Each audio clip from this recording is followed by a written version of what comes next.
Hey everybody, welcome back to the channel, StrangeNet here. So tomorrow or today, depending when you watch this, the Viridian patch drops. Expansion from CCP, introducing a whole raft of things from corporate missions and other bits and bobs to Lancer Dreadnoughts, industry changes, PI changes. So there's quite a lot in this patch expansion, which I'm really looking forward to be perfectly honest. So I've been kind of sat on the sidelines. I've initially bought up some hydrocarbons when the patch was announced. Now, I haven't got a huge amount, I've only got 6.5 million, and at the moment it's not really doing much. I've still got an order left that hasn't been filled for the last 4 days. Obviously, when the Dreadnoughts came out, there was a bit of a spike, a hell of a spike. So I'm wondering if that is going to happen again with the Lancer Dreadnoughts. Probably won't be as dramatic if there is a bit of an uptick, due to the fact that yeah, there's probably not going to be as much demand for the Lancer Dreadnoughts as such, especially early on when they're quite expensive. So we'll see. I'll be happy to I'd be happy to double what I've got, but 50% increase, 6 million ISK, be really happy with. So other than that, I've not really done a great deal. Now, I had planned on building a couple of the Dreadnoughts, but they're quite involved, there's a lot going on, and I, as a small builder as such, I don't really have the supply chain in order to be able to do it. So I wasn't going to bother, but I have found or thought about it a bit more and decided that at the moment there's no revs on here, unfortunately, but I was going to do some invention. So you can see here I've bought a ton of Naglfars, Phoenix, Moros, and unfortunately I can only get 4 of the Revelation BPCs, due to the fact that I've come late to the party here. So I've literally, as I was starting to record this, just checked contracts, because I was obviously going to talk about it, and found 4 there. So I'm going to get these over to the station now, ready for tomorrow, so I can start inventing them straight away. And we're going to go from there, really. But yeah, initially, so I say, I don't think I have. I've got the ISK, but I don't necessarily have the infrastructure and the time or the inclination to build the Dreadnought. As it gets a little bit further away from patch day and the rest of it, I thought, well, you know, I might build it then, but I'm not going to rush to build the first Dreadnought or even attempt it. There are bigger groups that are better placed and will do it more easily, and I've probably been planning it a lot more than myself. Like I say, I gave it a bit of thought and then decided against it, but what I have decided to do is the invention part. Now, again, I wasn't going to, and then as I've thought about it a bit more, I've got a lot of characters that do freighter or for jump freighter invention, so I have a lot of characters generally well placed in order to be able to do the invention to get the Tech 2 BPC. So that's what I've decided that I was going to do. I'm expecting these BPCs to be worth quite a lot, assuming they invent. I've got a 28% chance of doing. I can do about 40 of them, so I can't even work that out at the moment. I'm too tired, but I'll have about what, 8 hopefully, if this probability falls on my lap. So yeah, that's what I'm currently concentrating on at the moment, and again, I'll try and sell the BPCs if or when they invent for a decent amount, if I can get in there early on. I think, to be honest, I think a lot of it is going to be the BPC bottleneck. It depends how many people want these, and the more I've thought about these Lancers, I don't dislike them, and I don't necessarily like them. What I can see happening, and again, obviously the patch notes state that you can't have a cloak with the Lancer, and obviously that's a good move. Currently, the general way of moving a jump freighter is you light your Sino on the station, and you jump your jump freighter to the Sino, and you dock up. Pretty easy, pretty straightforward, nothing out of the ordinary. Obviously, with the Lancers now, the dangerous part is moving from the station to the jump gate, because obviously if you've ever flown a freighter, they are painfully slow They warp at 0.67 AU without implants, and as they come out of warp, they are almost stationary for 30 seconds before you can actually jump the gate as they slow down out of actual warp. So what will happen, and again we'll choose timer, which is kind of handy considering we just jumped in. Look at that.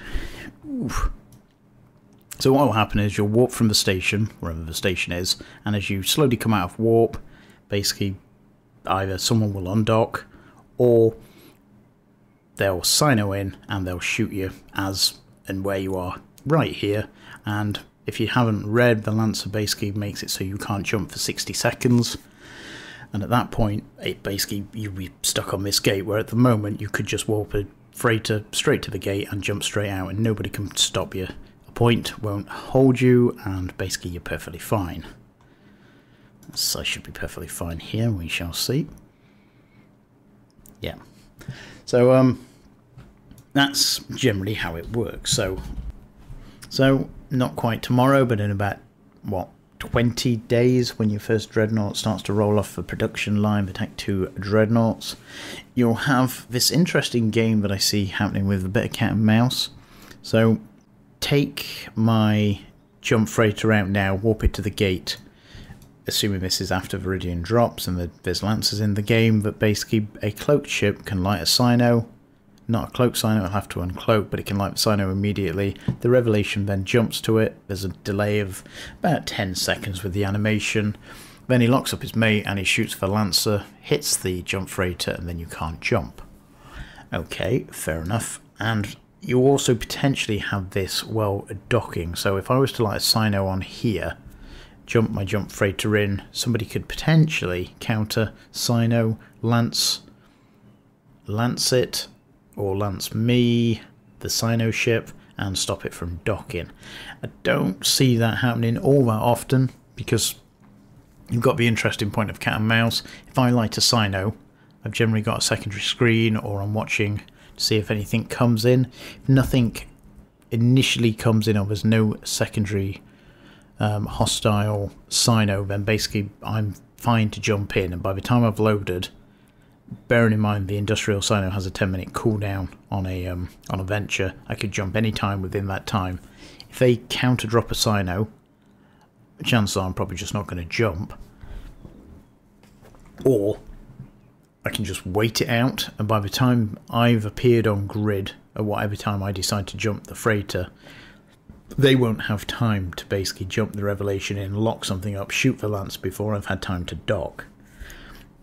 So that bit is not an issue. However, then, so I say, the big issue is undocking and getting past this gate. So, what are the options? So the obvious one I see at the moment is a lot of the gates between low sec and high sec are regional gates, which are the bigger general gates than just your average Stargate. They have a bigger let's have a look. Pretty sure that's a regional gate. Yeah, so basically they're just bigger, so they have more area. So what you could do, not under these circumstances, but if it was a quiet day, there's not many people on, you get your Sino right in the middle, you light your Sino, and then you jump directly to the gate. And again, you get this cat and mouse that if anyone sees it, if they jump in their ship before your freighter appears, you don't jump your freighter, and so on and so on, because again, there's that loading time between the animation for when you jump something and when it appears in system. So you'll have this where you're just kind of waiting to see if anything happens. If nothing happens, by the time you've jumped, they don't have time, they can't have a cloak on, and they can't necessarily undock from the station because it's too far away, I think, to shoot. I don't think it has anywhere near that range, hopefully not. So what's the counter to that? How are groups going to stop that? Well, the obvious one is, obviously, you have a couple of guys constantly camping the gate, and they shoot the Sinos. So that basically stops that from happening. And again, we get this problem that if camping low sec to high sec gates gets more common, which I very much see that it's going to, you haven't got the option of warping directly to the gate to jump out because you could be lanced, and you don't have the option then of lighting the Sino on the gate because somebody shoots your Sino, and by the time you might be able to manage it. By the time you realise that what's happening, you could probably jump. And again, as long as it's a general point or whatnot, then it'll be pretty damn hard to stop you. And by the time you've realised, dropped their Sino, got the Lancer Dreadnought in, you'll probably be out. Obviously, you wouldn't make it under these circumstances. So, yeah, it could be that you find that... what's been shot up here? A Mastodon. Oh dear, he's dead. So yeah, I can see there being a lot more camping of the low-sec gates from 20 odd days on, because again, there's no other way of getting out. So the only, so to say, the thing that makes most sense to me, again, I'm sure there's smarter people out there that have given it more thought than I have, but lighting the Sino on the gate seems like the most obvious way of getting out. But obviously you can't be in this system in your jump freighter, I don't think, because you can't jump within the same system to a Sino. So watch this space. I'm looking forward to seeing how this unravels in the long run. And yeah, the counters, you know, because again, you can bait. Can you bait somebody into? Do you have to bait them with a jump freighter? Will people jump in if they see a Sino instantly, and then again you counter gank? And again, it's looking at it from a 0-0 point of view as well. Obviously, it's going to affect roaming gangs quite substantially, because you jump into a hostile system, doing a bit of a roam, looking for some content. Happens regularly. Archon, what's going on here? Is that friendly to the bad guys? No one's, yeah. So yeah, you jump into a system, and then basically there's lancers on the out gates, so you can't take the out gates. But then potentially you could counter the counter drop. So I'm looking forward to seeing how all this plays out in the long run. They're going to obviously be expensive ships. Well, the estimate is between, what, 12 and 18 billion, somewhere around there. So, yeah, it's not going to be something that many people are going to be wanting to play recklessly with, let's say. So, yeah, watch this space. But I don't think it'll be too long before we're seeing a lot of these things around, and again, it's going to make logistics incredibly hard. And so, say the only way I see of doing it is lighting Sinos on the gates, which we'll see if the low-sec camping, because back in the old days before jump freighters, everybody used to camp the entry points to 0-0, because obviously it got a lot of traffic, and it was a good place to camp, got a lot of kills, could be quite fun with a couple of mates just waiting for stuff to jump through. Now, high-sec to low-sec could be the new camping points, because after jump freighters and jump bridges and the rest of it were introduced, there wasn't much need to go through the entry points to 0-0. So obviously traffic died massively, and there was a lot less incentive to camp them gates, where again there's not been a huge amount of incentive to camp the low-sec gates as such to high-sec, but all of a sudden now there is an option to be able to stop people jumping out, which will make things very interesting. So I'm very excited about this expansion tomorrow. I hope you guys are. I hope you're looking forward to it. Let me know if you've got any concerns, and again, how you see the Lancers going. You think CCP is going to nerf them in the long run because people are going to complain too heavily, or are we just going to let it play out and people will have to adapt? And yeah, watch this space. But yeah, I look forward to seeing it play out. And with that, thanks for listening, thanks for your time. I'll talk to you again soon.